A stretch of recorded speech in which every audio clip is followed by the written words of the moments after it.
Hello everyone, welcome to back my channel.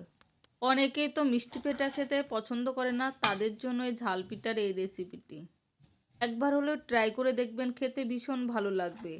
আর দেখুন কতটা মুচমুচে আর আর কতটা ক্রিস্পি। বানাতে মাত্র 5 মিনিট সময় লাগবে। প্যানে দিয়ে দিলাম আমি 1 কাপ জল, দিয়ে দিলাম কিছু মরিচ কুচি, পেঁয়াজ কুচি আর লবণ। জলটা ফুটে আসলে দিয়ে দিলাম ছোট 1 চামচের হলুদ। এটা আপনাদের পরিমাণ মতো নেবেন। এই পিঠা বানানো একেবারেই সহজ, এক দেখাতে যে কেউ এই পিঠাটা বানিয়ে খেতে পারবেন। 1 কাপ জল দিয়েছি, এজন্য 1 কাপ চালের গুঁড়ো দেব। আপনারা এর পরিমাণটা বাড়িয়ে কমিয়ে নিতে পারেন। যে পরিমাণ চালের গুঁড়া দেবেন সে পরিমাণ জল দেবেন। লাস্টে দিয়ে দিলাম ধনেপাতা কুচি, এতে করে ফ্লেভারটা অনেক ভালো আসবে। খুব ভালোভাবে নাড়াচাড়া করে এবার নামিয়ে নেব আর একটা পাত্রে। গরম থাকা অবস্থায় খুব ভালোভাবে মেখে নিতে হবে। যত ভালো মাখবেন পিঠাটা তত ফুলকো হবে আর খেতে তত মুচমুচে হবে। এবার সামান্য চালের গুঁড়ো ছিটিয়ে চারিদিক সমানভাবে বেলে নেব। এই পিঠাটা আপনারা যে কোনো সাইজ অনুযায়ী কাটতে পারেন। এখানে আমি কাপের একটা মোল্ড নিয়েছি, সেটা দিয়ে ভালো করে কেটে নেব।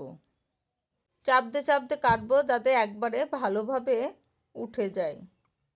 এইভাবে আমি প্রতিটা পিঠা কেটে নেব।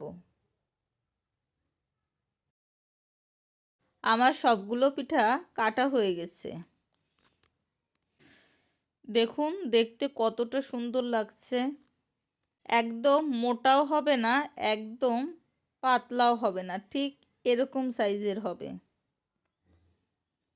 এভাবে করে আমি সবগুলো পিঠা তৈরি করে নেব।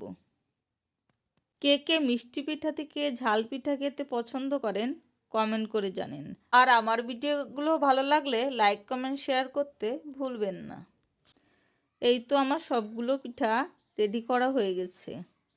এবার কড়াইতে তেল দিয়ে খুব ভালোভাবে গরম করে নিতে হবে। তারপর পিঠাগুলো দিয়ে গ্যাসের চুলার আঁচটা মিডিয়াম টু হাইতে রেখে পিঠাগুলো খুব ভালোভাবে ভেজে নিতে হবে। একটু সময় নিয়ে ভাজবেন, এতে পিঠাগুলো অনেক ক্রিস্পি হবে। ঠিক এরকম একটা কালার চলে আসলে চুলা থেকে উঠিয়ে নেবেন। এভাবে করে আমি সবগুলো পিঠা উল্টে পাল্টে ভেজে নেব।